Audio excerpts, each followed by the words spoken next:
Welcome everyone to our Wednesday session. And today we are going to be talking about horses, which is one of my biggest, besides tigers, one of my biggest loves. And for me, um, horses have always been a part of my life. Although I don't ride, I used to ride horses until I was maybe 18 or 19, and I just couldn't stand putting the bit in a horse's mouth anymore. And at that time, I think now you can learn how to ride bitless, but back then in the 70s, that wasn't really a thing. It was horses actually in the 70s weren't treated probably as well as they are now, and even now they're not treated, I don't think necessarily that well either. But the one thing that I just really had a hard time with, and no judgment, it was just my thing. I just could not stand I couldn't even stand it when it was my pony. So let me get my screen. Let me make sure that I have the right screen up because instead of like just talking, I thought it would be really nice. And I'm so grateful to our assistant, Trisha, for creating a slideshow for me. So that I could show all of you because it's just so much nicer to have pictures. So I will share my screen and let's see. Hopefully it's this one. Hopefully this is the correct one. And great, perfect. So let's go to present. Perfect. So here is me. This is a blurry photo. I should have AI. Sorry, the dogs are going crazy in the background. I should have AI clean this up. But this is me, and I was probably at this time, probably about 6, and this was my pony Little Bits. So she was my first experience, and really, honestly, I couldn't stand putting the bit, even as a child, even like in 4-H and everything in her mouth because it's hard on them, right? And it's metal, and I never, and then you're yanking on them. It just didn't sit well with me. So, but there we are. And so that was my first experience. And Little Bits taught me so much about horses in general, how they are such incredible teachers. They love us so much. They're so patient with us, right? I mean, even though she was a pony and she was stubborn, she was very patient with me. I loved laying on her back and just going, like letting her ride in the pasture with me, just laying on her back, just us together, or she would be grazing and I'd be under a tree and we would just be together. And it was a really wonderful connection. But horses in general, even if they're not your own, have this to offer you. They have this, and oh my God, I hope I don't get weepy here. They have this beautiful spirit and grounded presence that is so comforting to us. And I, like Mary Ellen, like I said, she sent an article, and I'll be sure to send a link in the recap email that talks about one of the reasons we might feel so comforted by horses is because their energy, their groundedness, their heart presence helps us to then start feeling more grounded, more calm, and to start like letting go of stress. Our blood pressure comes down. We become calmer and more peaceful around horses.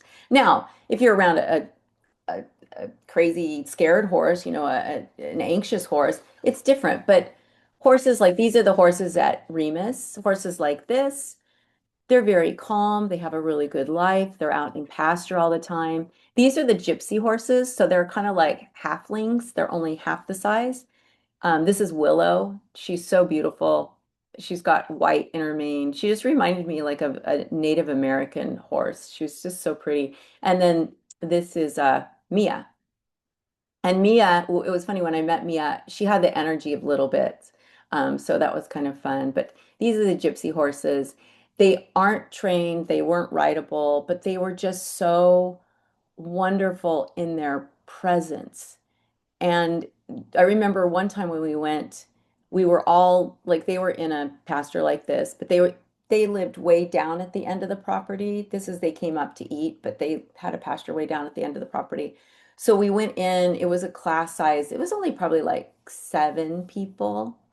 And Kelly, I can't remember if you were there during this one, but we went in with the gypsy horses and we were kind of standing around, just spread out. And it wasn't Mia. There's another one, I can't remember her name, who's the lead horse. She's white. She came and she came at us with her ears back, like pinned back. And we're like, oh crap. So when horses pin their ears completely back, like this is a relaxed stance, right? Or, if they're forward, well, actually, this is more interested. Her ears are forward. This is a more relaxed. They're just kind of laying back, right? But this other horse, and I can't remember if her name was Belle. And Kelly, be sure to unmute if you want to comment on this. She came with ears pinned back. But what she was trying to tell us was, you are in my herd now. You can't just come in here, even though you're coming in with good intentions. You can't come in here like humans do, and it without being respectful. So she started to kind of push us back, like coming towards us with her ears pinned back. And so it's like, okay, back up, back up, back up.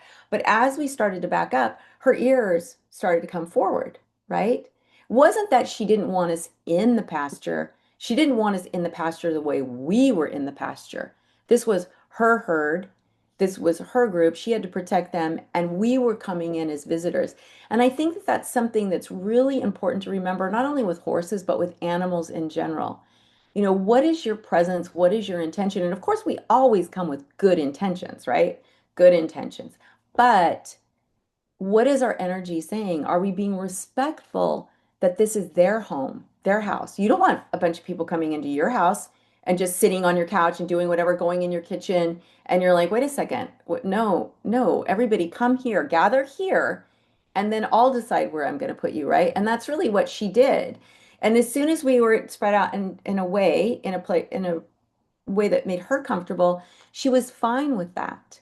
So, a couple lessons here is just make sure your energy is one of respect and one of humility, right? Recognizing that even though a horse is in the pasture and they're out in the open, that doesn't mean that that's not their home.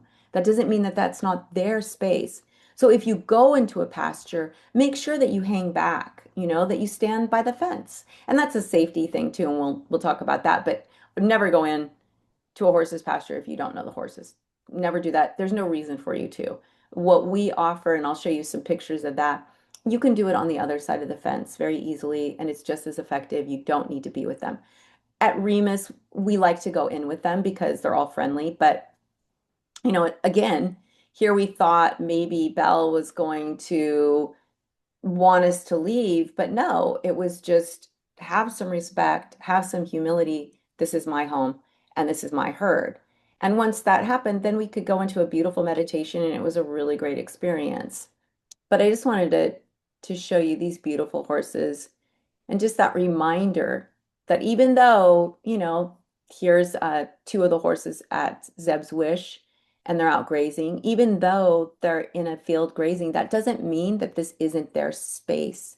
So whenever we go in with horses, whenever we approach horses, we always want to do it with humility and and go in with respect. I understand this is your home. May I come in? I remember one time at Remus, there we were going into one of the pastures, and we two of the horses, it was Dolly and maybe Tosha, came down to the fence. They saw us coming and they came up to the gate to greet us.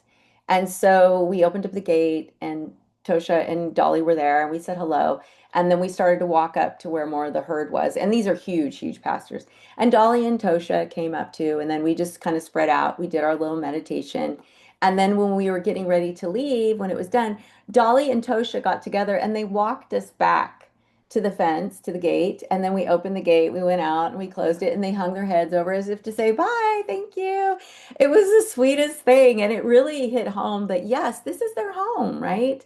We're coming in. And thankfully, Tosha and Dolly, by that time, during that experience, that class, I mean, we'd been seeing them for a few years, so they knew what the deal was.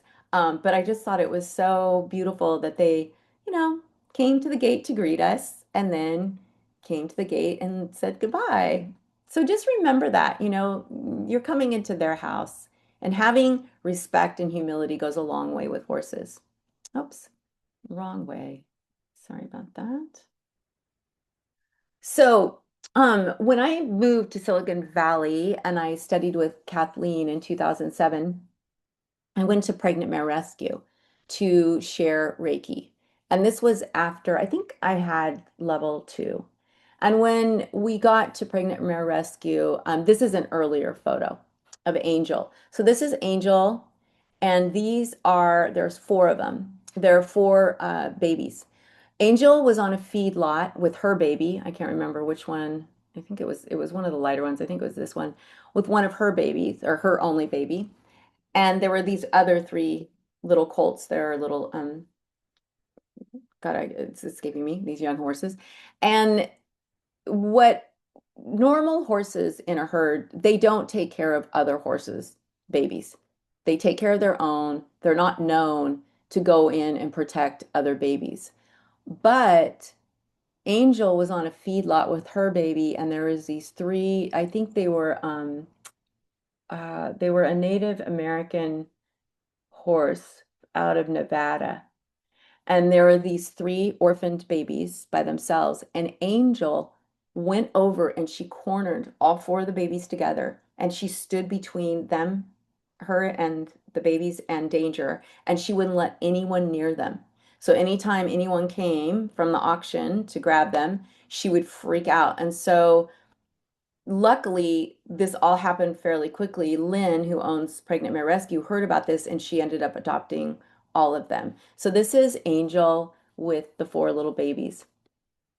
But what happened when we went to go visit Angel and when I went to go introduce myself to Lynn, Angel had gotten immunized. And unfortunately, when she was immunized, something happened. The vet stepped back and Angel stepped back and she tripped and rolled and she slammed her head on this fence. When horses get head injuries, their ears go sideways. They go out to the sides. They don't come forward. They don't go back. They um they go outwards. So you can kind of tell she's got a little bit of a brain injury here. And what was happening was this was like 3 weeks after that had happened. What happened was she had a halter on her and Lynn needed to take the halter off, but she wouldn't let Lynn anywhere near her. So for 3 weeks, Lynn hadn't been able to touch her and take off this halter. So my friends, Kim and Candace and I said, oh, well, we'll just sit and share Reiki with Angel and let's see what happens. And so this is Candace sitting, on a tree stump, meditating, and here Angel is smelling her. And Lynn thought that was really surprising because Angel wasn't going up to humans. She wasn't interacting with anyone in these 3 weeks that this had happened. And she was also fresh off the feedlot, very skittish. And so it was a really wonderful thing. And you saw in the earlier picture with Kim, and there's another picture like that, so I'm not going to go there, that Angel's very open to us being there, sharing Reiki. And again, when you're in that meditative space, this is a perfect example of this. That doesn't mean you have to be eyes closed, completely silent. You can be in that meditative space and still interacting with the animals. It's the calm you bring to your body. That is what meditation is. It's mindfulness, it's presence, and it's peace all within that space in that moment. And that's really what's being offered to her. And so Kim learned traditional Reiki, and so she's doing a little bit of hands-on with Angel, and Angel was open to that. If she hadn't been, we would have touched her. But so here she is doing a little bit of that, and Angel is really interested in her hand and what's happening. And what happened after that, so we did it for about 30 minutes, is Lynn was standing in the pasture with us, just going, I can't believe this. I can't believe this is happening. And then Angel at the end, she just walked up to Lynn and just stood there in front of her. And Lynn goes, okay. And she took off the halter. And Angel was totally fine. And that's when Lynn's like, okay, yeah, I want this every day. I want this all the time for my horses. And that is the beauty of what we do. And that is how you should always be presenting what you do in situations like this, especially farm animals, horses, people, things where people don't necessarily want you touching or want you in with their animals. If you can show them how passive and peaceful this is, it's just meditation, it's just presence, but it's calm presence. So for an anxious or an injured or an emotionally abused horse, being a calm presence is very, very powerful. And so that I wanted to share that with you because Angel's story was so incredibly unique. And it was my first time like introducing myself to an organization and kind of showing what we do. And of course, you never know what's going to happen. And luckily, I mean, not luckily for Angel, but for us, Angel was hurt, and Lynn's like, I've run out of options. Could you just do what you do here? And that's what happened. So, really crazy story. This was like in 2008. I meet Angel, right? Fast forward to, let me think. I don't think this was any earlier than 2017. This is Angel here. I'm up at Brighthaven and we're doing a horse Reiki class. Kathleen's doing a horse Reiki class, right? And I knew they got a bunch of new rescues because Brighthaven was mostly cats and some dogs and a little bit of horses, just a few. But they had taken on a rescue had closed, so they had taken on more horses. And this horse was coming up to me and kind of following me when I was out. And I'm like, okay, that's neat. This horse likes me. That's really cool. And she had this fly mask on. Not that I would have recognized her. I mean, hello. But she has her fly mask on. And I'm like, okay. And then we go in to share in the house, and Gail says, oh, well, you know who that horse is. She came from Pregnant Mare Rescue. And I'm like, no, I don't know that horse. And she goes, yeah, yeah. Her name, I think her name was Cinnamon now, they were calling her. And they said, her name used to be, and they started going off these names that were like kind of angelic names. And I go, oh my God, Angel? And they're like, yes, yes, it's Angel. Oh my God.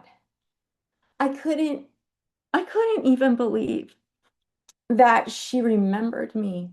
And not only that she remembered me, but she was following me, trying to get my attention to tell me, oh my gosh, look, I see you. Do you see me? And so, of course, I had to go out there and go, oh my gosh, Angel.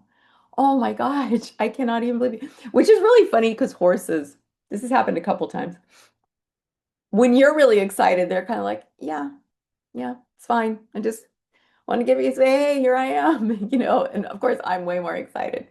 But it was just so cool because she remembered me. So this is a really great lesson for all of us that when we make this connection, and of course I had seen Angel a few times a pregnant mare, but she left within the year. So I hadn't seen her in at least 9 years. But when we are in that space, when you share a connection with an animal, they don't forget you. When it's a positive, loving connection, they don't forget who you are. They don't forget that what you shared was very real and very deep.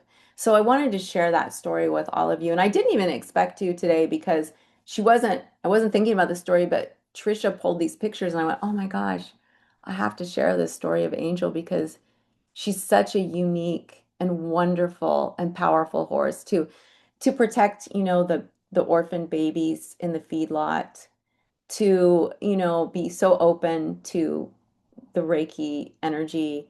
And then, here she comes and remembers me. And I just thought that's a story you need to share because we can all have this. I'm not special. I'm not doing anything special. I'm not doing anything more than what all of you can do. And whether you know Reiki or not, being calm in that calm presence. That's why we teach the all is well mantra. Remember, you are safe, you are loved, all is well. Anyone can do that mantra. And as you're doing that mantra, if you can tie it to your breath, breathing in deeply, grounding yourself with your breath by pulling it into your belly, expand your belly, and then slowly releasing your breath. Those two together create a peaceful presence.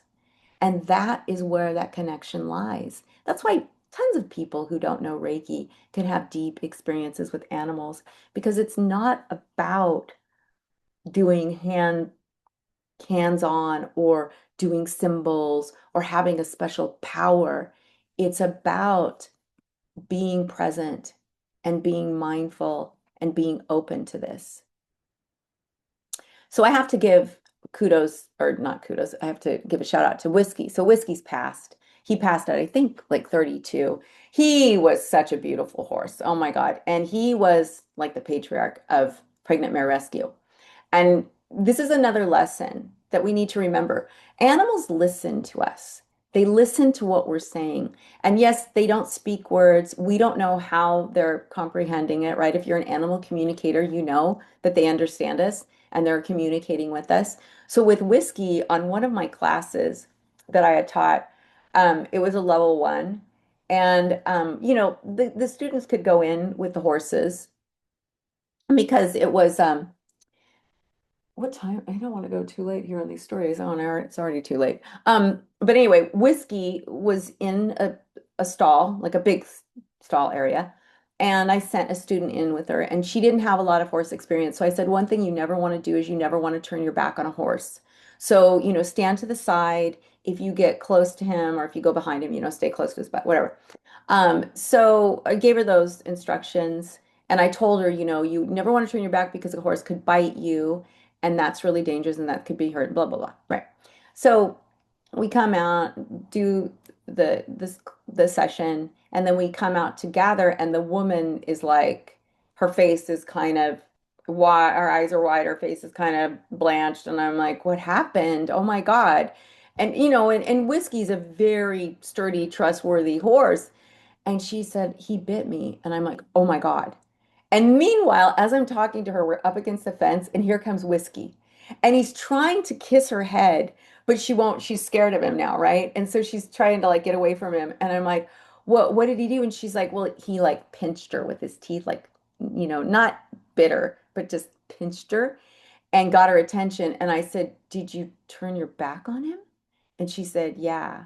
I said, oh, well, that was his lesson to you. He's the teacher, right? I said to her, I told you not to turn your back, and then you did. I said he wasn't biting you, he was giving you a little nip to remind you that's really dangerous. Like for him, he's not going to hurt you, but he wants you to know another horse could hurt you very badly. So you'll always remember this, right? And we looked at her, it didn't even break the scene, nothing, it was just a little pinch and it scared her. And it should, and it's good that it scared her. But it was like, oh my gosh. And then she went up to him and said, oh, I'm so sorry. And then he loved to kiss. He loved to kiss. And he was a little bit nippy sometimes with me. He just gets like kind of like the pinchy thing. And I would always say to him, Whiskey, I love you, but you scare me when you go to pinch. I said, so please don't pinch me. And then he would just kiss me with his big lips, blah, blah, blah, blah, blah, blah, all over my body. He loved to kiss, and he was just such a great teacher. So I just wanted to give a little special shout out to him because he's so beautiful, and I'm so grateful to him. And he was so great in my classes. And this is Rose. So this is a really important lesson from Rose. She was also a pregnant mare rescue.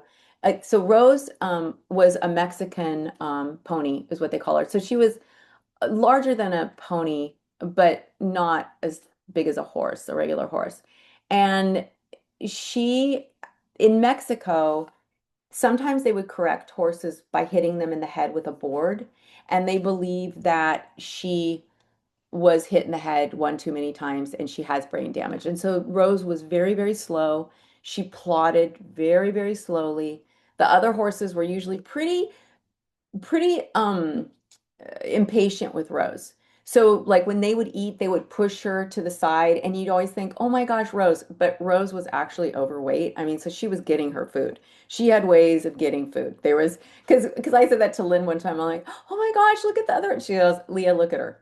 She's overweight. She gets her food. Trust me. We don't have to worry about Rose." But she would never really look you in the eye because of the brain damage. Every once in a while, you would get her to look at you, and it was just in weird moments. I remember my ex-husband, he was a chef, and we did breakfast with the babies. It was a fundraiser, and so they had Rose, and we did it at like a Grange Hall or something, and we did this big breakfast as a fundraiser, and they had some of the babies there, and then they had Rose. And it was really interesting because Rose just loved my husband. I mean, she just came right up to him, was looking at him, put her head against his head. It was the strangest thing. Rose had just certain people that she loved. But when Rose I guess it was probably I'd been at Pregnant Mare like 5 or 6 years. There was a time when Lynn was going to give Rose away to a woman that had a donkey and a llama or something. And Rose was depressed. You could tell she was really depressed that this was going to be happening.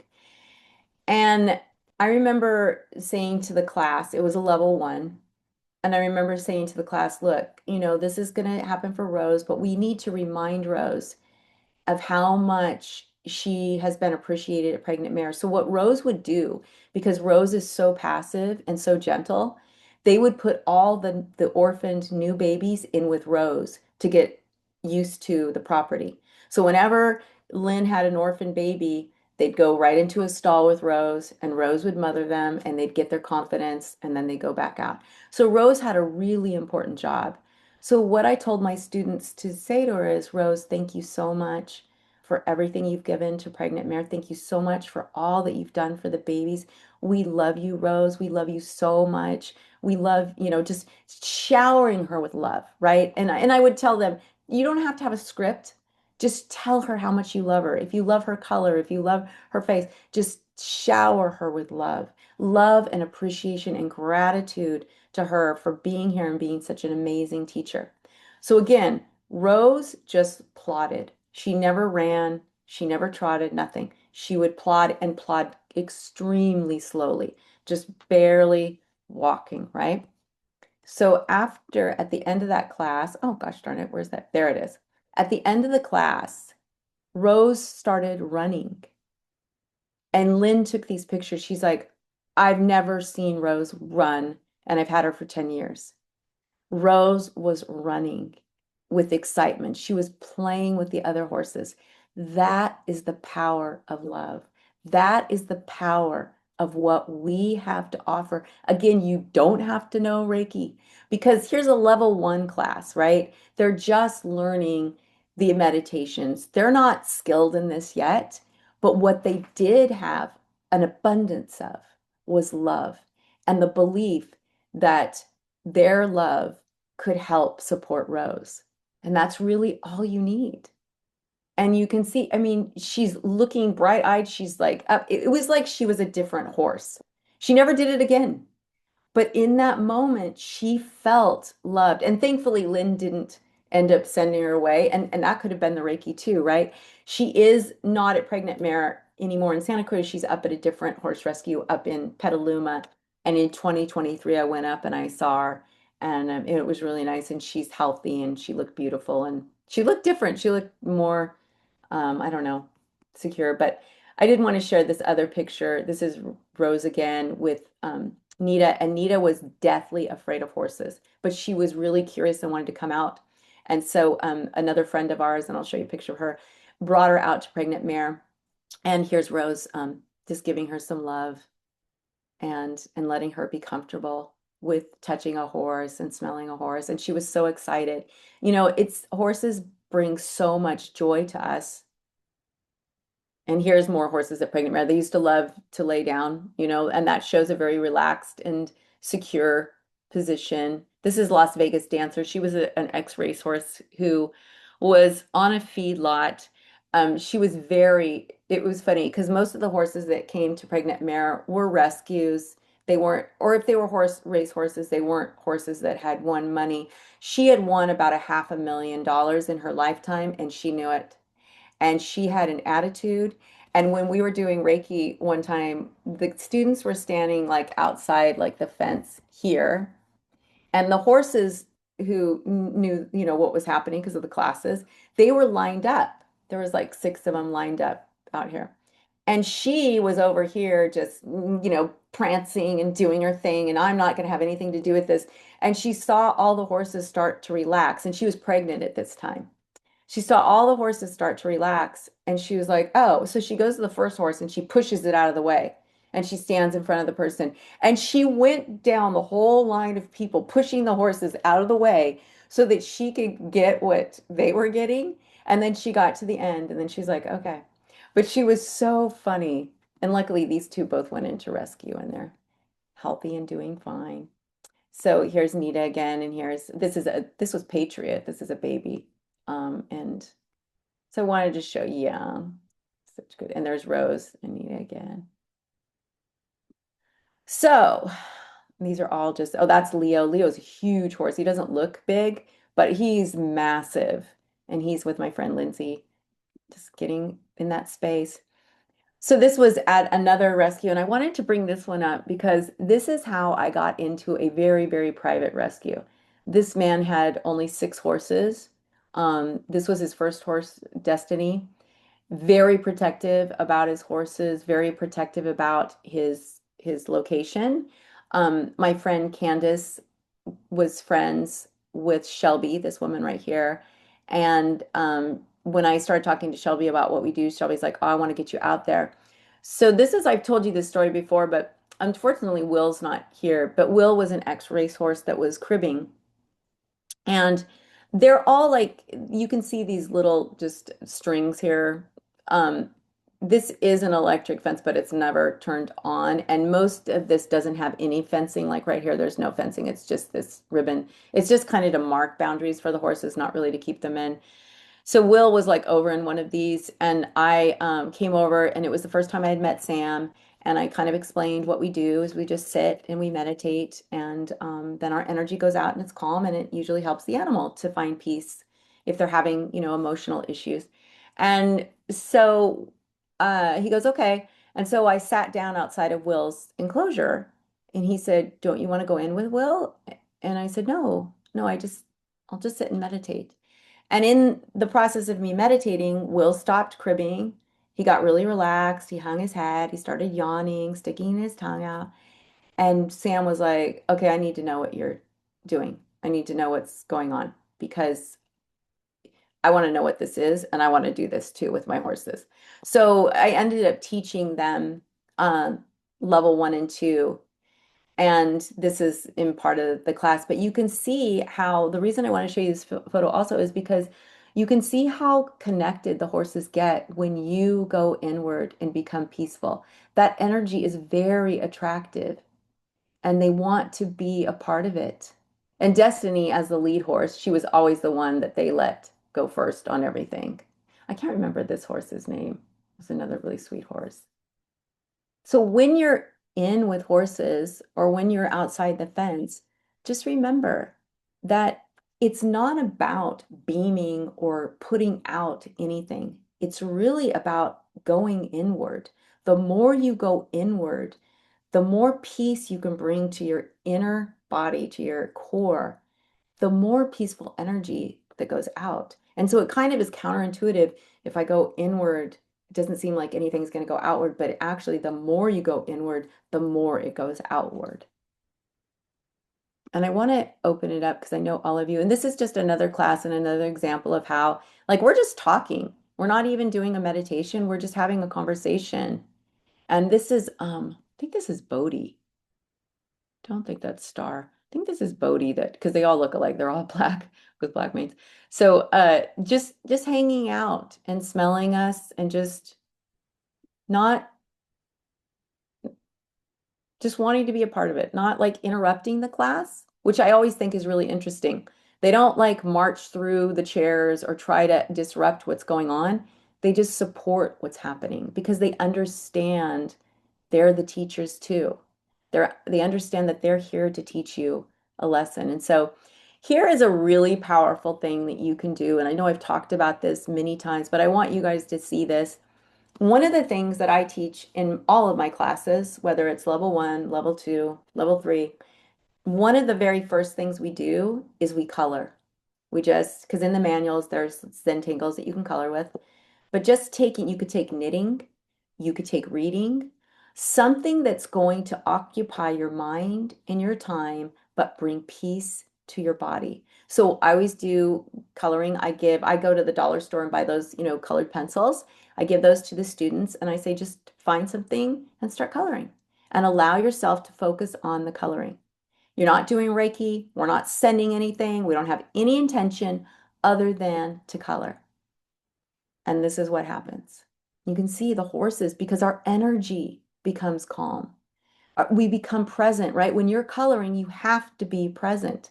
And that is such a powerful lesson. We sometimes we're really distracted, right? We're looking at our phone, we're, thinking about something else. But when you're coloring, you're thinking, okay, what color am I going to choose? You're very present in the moment. And let me look at the chat here. So Cindy said, okay, and then yes, I'm recording, Mel. And then Karen said, I stopped writing a few years ago after seeing more research about the pain and damage bits and saddles cause. Yeah, Karen, it's really Philly. Thank you, Monique. Philly. Oh, hello, the Phillies, and they were all Phillies. Um, and then Kristen said, horses can indeed hear our thoughts, and it is the most special gift that I received to communicate with them. Yes, definitely. And Jenny, Jenny works with Rose at Queens Lane Sanctuary in Petaluma. Oh my gosh, Jenny, I did not know, or I did not remember that you were up there. Yes, I'm so glad you're having this. I just started volunteering with them, and I have been looking for a volunteer opportunity with horses for maybe 3 years. Oh my And gosh. this is it gave me the chills. It is such a perfect fit for me, and I'm just so happy to start working with them. And I met Rose, and I was like, "Oh, that's the same horse. How funny." Oh my gosh. Yes, it is the exact same horse. Oh my gosh, that's so you'll have to tell her I said hi and I send her I my. will. I She will. is Do you know Megan? amazing. Do you know Yes, Megan I O'Brien? just met Megan once when I went up there with my nephew to see the property. Okay, But yeah, I'll yeah, tell her hi. yeah. Oh my gosh, that's so great. What a small world. And how funny we opened with Rose. Well, we opened with Angel and Rose. Yeah. Um, Thank you. Yay! I'm so excited. Thank you, Jenny. Thank you for volunteering there. They're a great organization. So and then Kirsten said, have you ever tried guided meditation with the horses? That is very powerful and bonding as well. No, I haven't. But anything that helps you bond. I mean, I'm assuming you're doing the guided meditation for yourself and they're just joining you in that because they don't need us to tell them, okay, now take a deep breath and calm down and visualize. But yes, I think that anytime, I mean, having earbuds in and having a meditation playing while you sit with horses is really good. Anything that is going to keep your mind from going to them and what issues you might think they have and what you have to quote heal, you don't need to do that with horses. Um, they are just open to our energy, but they're open to our calm, peaceful energy. So I love that picture of Liza and the two horses. And here's another one. And here we've got two students, and this horse is just standing in between, just taking in what's happening. And that's Susie, and that is Bodie. With Susie, she owns Zeb's Wish. It's a really wonderful place. If you're ever in Oregon, let me know. It's a great place to go out. And here's another thing about horses. So there's 6 horses on this property, and this is the barn that we're in. And the horses, this is up at the top of the property, and the barn's way down below. And I took a student there to finish her online course because she lived in the area and it was like the last of her online course. I go, oh, we'll just do it live at Zeb's. And it was raining and the horses were out to pasture up here and we're down in the barn. And I'm like, great. We're not going to have any horse experience because they don't live down here in the barn really. They're out most of the day and it was early in the day. So we just started doing our meditation, and it was the coolest thing because as we're doing the meditation, not thinking about them, just doing our meditation together, um, the horses started coming down in a line all the way from the top here. This is all gravel, and it's like a gravel paved walk, like a road really for them. And they all started to come into the barn, and they came into the barn and they stood around us. And it's our own, the lesson there was for me, it's your own human ego that prevents you from experiencing these miracles, right? Or expecting these miracles. I mean, it's such a beautiful thing when we can let go of our attachment to, oh shoot, it should look like this. Oh shoot, the horse should be coming here to see me. When we let go of that and we allow anything, the most spectacular things happen. So just remember that when you're going in to be with horses, don't worry about what they're doing, how they're acting, because you might be misreading what's happening, right? So just be open to anything. And then there, that's such a great picture. So this is Ruddles at Remus. Ruddles was 42 when I took this picture. Ruddles was the best horse, and he was huge. He was a huge working horse. Um, and he was a flirt. He was such a male, like not even just horse, he was a male. He loved women's. He would prance, he'd toss his little mane around, he'd see you and he'd kind of whinny and then he'd kind of like do his little dance for you. Oh, he was so sweet. I just wanted to give a little homage to him because he's so beautiful. And for 42 years old, he looked amazing. I think he died at 44, very soon after. And here's the gypsy horses again. So hopefully I put, so yes. So here we are at one of Kathleen's classes, and this is Apollo. And you've seen the picture of Apollo with her head over my shoulder when we're in the meditation circle. That's the same color as Apollo. And here Apollo is, and she's just backed her butt into this circle of peace that we're creating with the meditation. Again, we're not directing anything at her. We're not even thinking about Apollo. I mean, maybe this person that she's backing up into is, but we're not thinking about Apollo and what Apollo's wanting or needing. It's just Apollo is being a part of this. And Apollo was a female. She wasn't a male, even though she had a male name. She was a beautiful female horse. And in fact, I don't think it was this class, but there was a student who had boundary issues, and Apollo, who's the most gentle horse, started pushing her, like with her head, just pushing her back, pushing her back. And Kathleen said, "Don't let her do that. Tell her no, push back." And she said, "Okay." And then she kind of did it, but not really. And Apollo kept pushing her. And Kathleen was like, "God, it's so weird. This isn't like Apollo." So Kathleen went up to her and said, "Hey, you need to really tell her no." And she goes, "I can't. I can't." She came from an abusive relationship, and she said, "I have a really hard time with boundaries and saying no." And she was crying, and we're all crying, right? Kathleen and I are standing there with her crying, and Apollo comes up and just, nuzzles her. It's like, I know that. And it's like Apollo was teaching her, with me, you can push back. You can have a boundary. I'm going to teach you it's okay to have a boundary.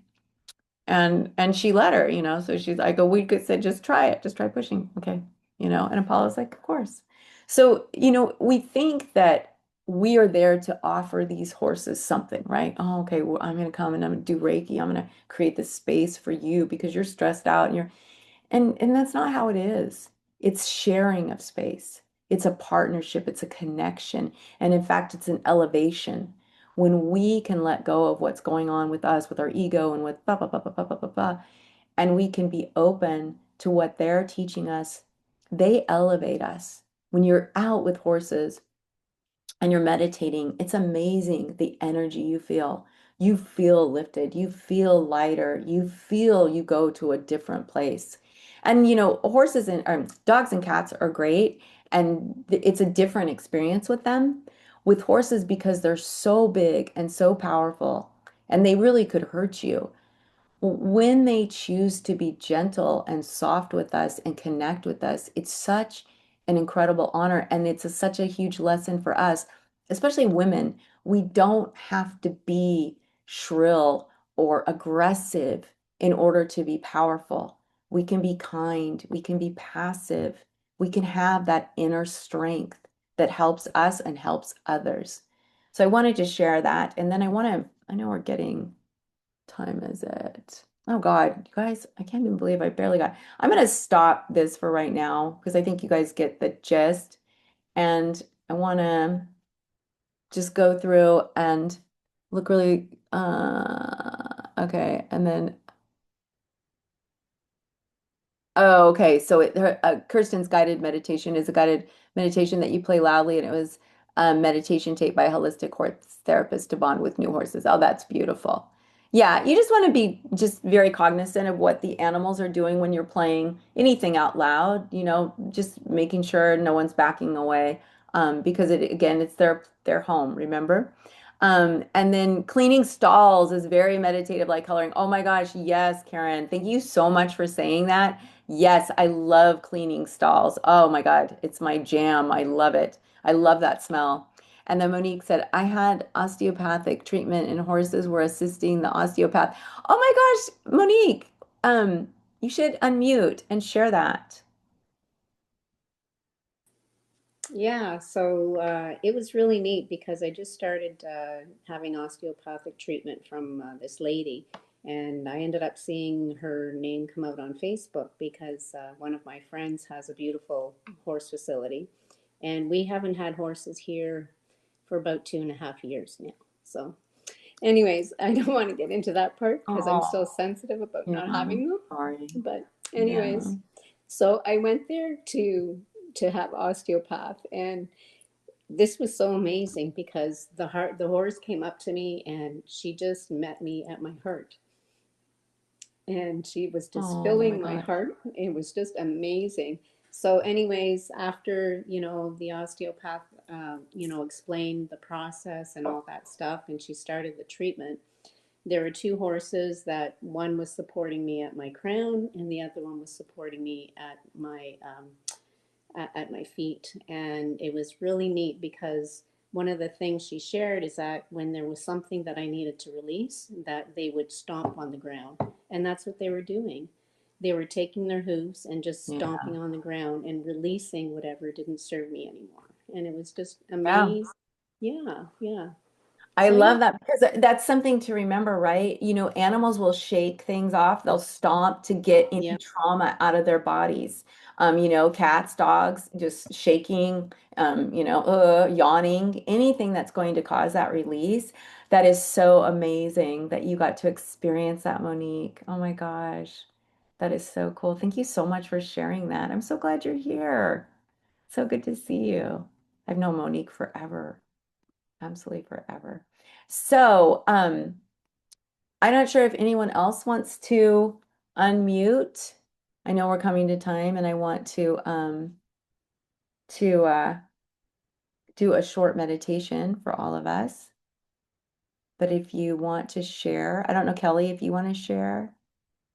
Angela said, when I crochet peace bracelets, it's very meditative, and the horses and any other animals she's near are very interested and want to get close to check out what you're working on. Yes, right? Because animals aren't used to us being peaceful and calm and centered and present, right? Present.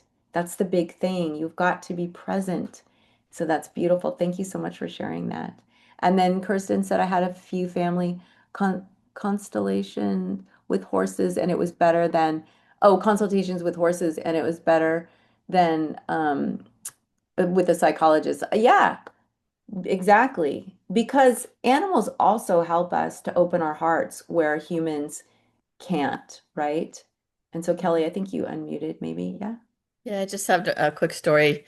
One of my favorite horse stories is I used to teach at a horse sanctuary here in Vermont, and I was teaching right off the barn in a little paddock area, and there was a horse in there, and we had our chairs set up, and I was doing Reiju, so I was stopping and doing the spiritual blessing to each with each student. And so I'm in my space and I've got my hands over somebody's head and I open my eyes and this horse had come over and was right over my hands, just kind of sniffing where my hands were. And that horse went with me from one student to the next, like it was checking my work. It was so Oh my funny, gosh, but it that was is just so amazing because funny. it was so powerful.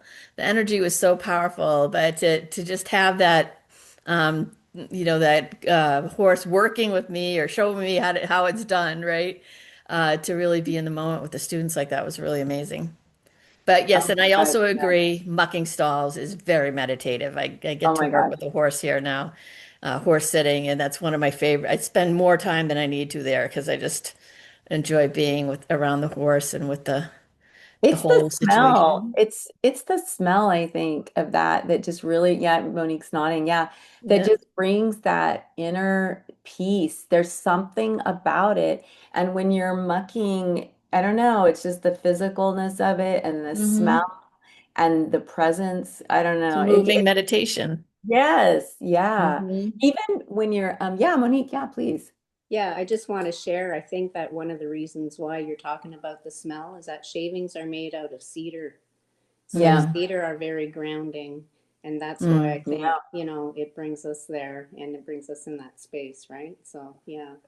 Yeah. Well, and it's the smell of the horse. Oh, It's yeah. the smell of the manure, right? Everything is Mhm. green, right? No, but you're Hay. totally right. Like the cedar, it's like you're just sitting in this just round circle or whatever stall of just peace and grounded energy. Everything about it is grounded. So yes, no, I love that you said, especially when after you muck and you put the fresh cedar shavings out, it's like, oh my gosh. Just feels so good. You feel so accomplished too. It looks so nice and clean. Yes. So Virginia said, in Kelly's story, when the horse approaches that way, do you continue going about your business and or acknowledge the horse in any way, physically, tangibly, or energetically? That's a good question, Virginia. Thank you. Yeah, I just kept doing what I was doing, and thanked the horse for coming to join me and being with me with the students. It was very gentle. I didn't feel like there was any danger or anything. We wouldn't have been in with that horse to begin with if that was the case. And so it was just really lovely to move in the energy with that horse, but also with much gratitude and knowing that that horse is a bigger healer than I am probably. Oh my God, 100%. I always love it when Mhm. the horses come, like in class, when the horses come and they support what's going on and they are with you. Like, sometimes they're on the outside, sometimes they stand in the middle. But when you're like doing Reiki or you're just doing meditation, it's just, they just love it and their presence. And yes, and I always thank them before, during, after, especially after at the end of the class, we all say thank you so much for to the horses for Mhm. supporting us, for teaching us, for allowing us to be with you. It's really important to begin and end, and even as it's happening with gratitude always, because again, that's respectful, right? We're so far from respect in this era now. And we really have to come back to that. Animals teach us that you can get so far with respect. And Ruth Ann says, whenever I enter the barn, no matter what kind of day I have had, the outside world just melts away and it's just me and horses. Yes. I mean, that's why they're therapy animals, right? Because they really bring, when we're feeling all crazy, anxious, sad, blah, it's all up here. So then you're like an upside down pyramid. You're completely off balance, or you're like a tree with very shallow roots. But horses are incredibly grounded. So that energy brings that to you, when you're open to it and allow them to. So we are out of time. I want to do a meditation, but I do have, and this is a 100% fundraiser for Sarah. I do have the mindfulness with horses thing that I did. It was a fundraiser I did for Scarlett and her horse rescue, I think in 2024. And you can get it for $60. In fact, I should do a Sarah member discount for that. But for that, you get, oh God, I can't even remember how many hours of instruction, but we go through all of the things like signs to look for, what you can do, how you can do hands-on, just all different ways to work with horses. And some of those stories I share today, and then some different ones, but it's a really great like little primer for you if you want that. And again, and if you found this interesting, we can have another one about horses and talk about that. But I really wanted to take today and talk about them because it is the year of the fire horse. And I think it's really important that we remember how powerful horses are to our lives. They helped us build the life that we live right now. They fought wars with us. They have always been a resource for us and a partner with us. So it's really, oh, thank you. And Rebecca said it's a great course. Thank you so much, Rebecca. That's right. You took that course. That's right. But it's really important for us to take a minute and just honor horses and what they bring to us. And if you're not around horses or you don't have access, I think we talked a little bit about this last week. You can go to a therapy center, or you can go to a riding school, or you can go to a boarding facility. But yeah, so Mary Ellen said, not riding anymore, go once a week to groom retired older horse. Always spent more time grooming than riding. Also love the smell of hay. Yes. Yes. So there's different ways you can be with horses, even if you're in the city, or you can just have pictures of horses around. Have a screensaver of a horse so that you're, just giving them that honor and respect. So we'll do a quick meditation. This is something for those of you who may not know the Let Animals Lead or just are looking for an easy way to connect with so Elaine, the Mindfulness with Horses class is on the Sarah website under classes. I think there's a link there that you can find. And if you can't, just email info at Shelter Animal Reiki Association.org and Allie will send you the link so All that you right, can. thanks, because I'm on the website now looking while you're Yeah, talking. it should be under classes, but if not, Allie can send you the link really easily. And if you can't find it, yeah, let us know because that's not good. We want people to be able to find it. So we'll bring our hands into Gasho at our heart. And you can close your eyes if you'd like. I always like to close my eyes just to close out all outside distractions. And we'll take some cleansing breaths here, breathing in deeply through our nose, pulling our breath deep, deep into our belly. Expand your belly, and then slowly release your breath out your mouth. And just do a couple more of those at your own pace, making sure to breathe in deeply, pulling your breath deep into your belly, and then slowly releasing your breath out your mouth. And if you can, do your out breath a little bit longer than your in breath. It's a beautiful breath to help bring peace and calm into your body. And now let's take a moment to dedicate the energy that we're going to create to all horses, both past, present, and future. And whenever you're ready, you can bring your hands face up or face down on your lap and just bring your attention to your breath.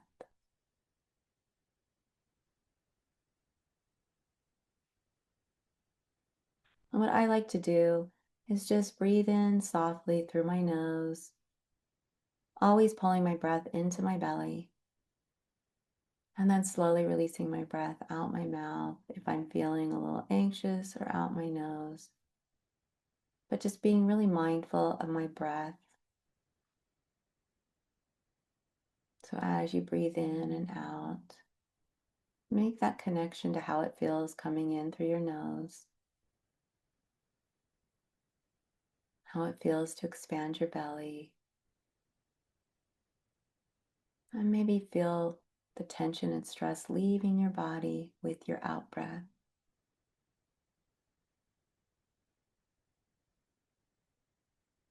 Now we're going to do the all is well mantra, and you can either say it out loud or you can just listen to me or you can say it to yourself. You are safe. You are loved. All is well. You are safe. You are loved. All is well. You are safe. You are loved. All is well. And just feel how that mantra feels in your body. Maybe it's helping you to feel a little more peaceful, a little more relaxed. Now I'd like you to bring to mind a horse.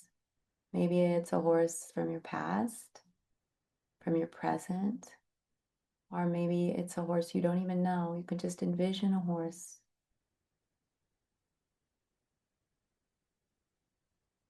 And we see them and we say to them, you are safe. You are loved. All is well. You are safe. You are loved. All is well. You are safe. You are loved. All is well.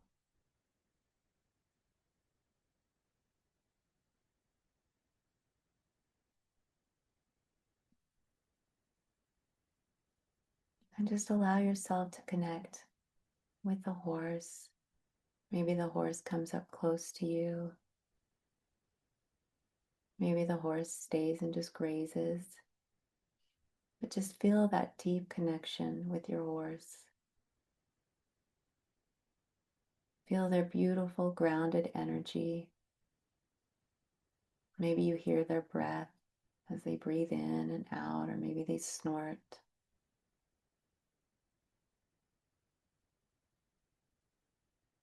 Just feel that presence.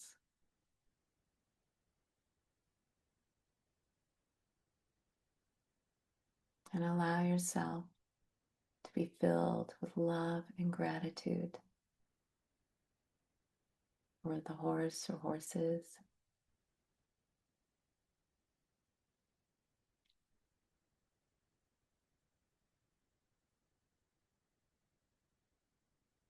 Allow yourself to feel joy. Horses bring us so much love, so much comfort, and so much stability and strength. And bring your hands into Gasho, but keep your eyes closed if they're closed. Keep yourself in the meditative space. And give thanks to the horse. Energetically share all your gratitude and love.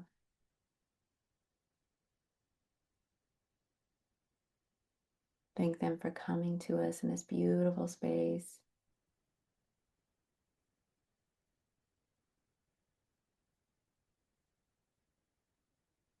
And also give yourself thanks for being here and being open to this practice. And whenever you're ready, you can slowly start to bring yourself back.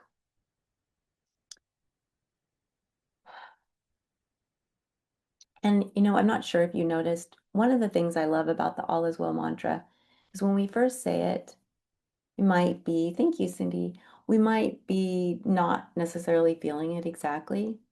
But when you bring an animal into that, and I know, like, I see Cindy's cats there, and my dogs are like crashed out here. The energy shifts when you bring an animal in. And like I could feel my energy, even if it's just a slight tiny shift when we brought the horse in and I had a couple horses come in. And you can just feel that when you start to say, you are safe, you are loved, all is well. You feel the deepness of that affirmation. So, it doesn't have to be of, okay, I've got to get in this meditative space. It doesn't have to be fancy or anything. You can just say that mantra because words are powerful for us.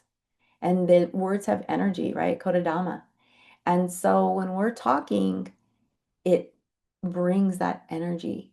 So just talk to horses, talk to dogs, cats, but we're here talking about horses today. And I encourage you, if you can be around horses, go be around horses. I just really quickly, I'll tell you one quick thing. One time, Kelly, do you remember when we went to the AHVMA? This was years and years ago, like 2009. And we were eating, they had these street horses, like, the carriage horses. And it just bothered me so much because it was hot I and it thought of that right at the beginning, that and story. and so we were eating across the street from like we were up higher and at a balcony thing, and there was this draft horse. His name was Max, and he was a carriage horse. And I'm just like, I gotta go down there. I gotta go down there. I gotta do. And this is, I had only been doing Reiki for 2 years. And so I went down there and I started to talk to the woman who was the carriage driver. And it was actually her horse. And she said, oh, his name's Max. And I was talking to her and I, asked him energetically if I could put my hand up and he let me. And I was talking to her, and I was getting in, just talking very calmly and peacefully and getting into that meditative space. And Max just started to relax. And like Kelly, remember, like Kathleen said, yeah, we could see Max just going. It's like, whoop. And it was so great. So don't feel like you have to have a perfect condition and it's got to be in this place where you got to, like, okay, I can't let anybody see me or I have to be quiet and meditate. No, you can be talking, but your talking is calm and your energy is calm and you're grounded. And touching the horse like solidifies that, right? Because you're like, And you weren't even telling her about Reiki, were you? You were just talking to her, oh, I'm getting just talking information about the about Max? horse. Yeah. Yeah, talking about Max. And Yeah. he could feel the shift though, because that's all that mattered. Didn't Hmm. matter. that she felt it. So yeah, no, it was really cool. Yeah, that's so funny because I had thought I about it last remember night, that but then I was like, right at the beginning of this session. I was like, oh yeah, she's gonna that's talk so about that cool. one. That is yes, I did. Thank you. Because Max always kind of comes up. I have a lot of gratitude. So thank you all so much. Next week I will be in Barcelona for work. So I won't be here. Boo. That bums me out. But I will see you next week. Oh, and Joan says my kitty was sleeping right above me on a couch pillow, snoring audibly, and got very quiet at the end of the meditation, as if she heard and enjoyed the entire thing. Oh my gosh, that's so sweet, Joan. I'm so glad you shared that. I know that I could feel I'm babysitting a dog and I have my own, and you can just feel their energy just go at, when we brought the horses into. I know, Rebecca.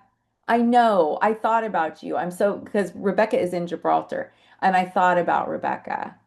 If I wasn't going for work, I would totally go out and see you. But yeah. No time. So anyway, I will see you guys in 2 weeks. And if you did like this horse one, just respond to the email and say, yeah, more please. And we could talk more about, how to work with horses. This was more about our energy when we go in with horses and what to look for, right? Ears pinned back, move back, get away. But ears forward, that means I'm good. Or just ears relaxed. That means everything's good. So horses are pretty easy to read.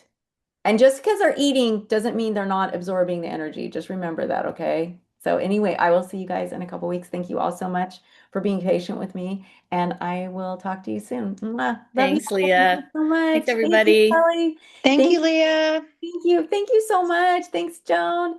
Thank you. Monique, thank you so much. Thank you, Ruthann. Ruthann, oh my gosh, I didn't get to see you.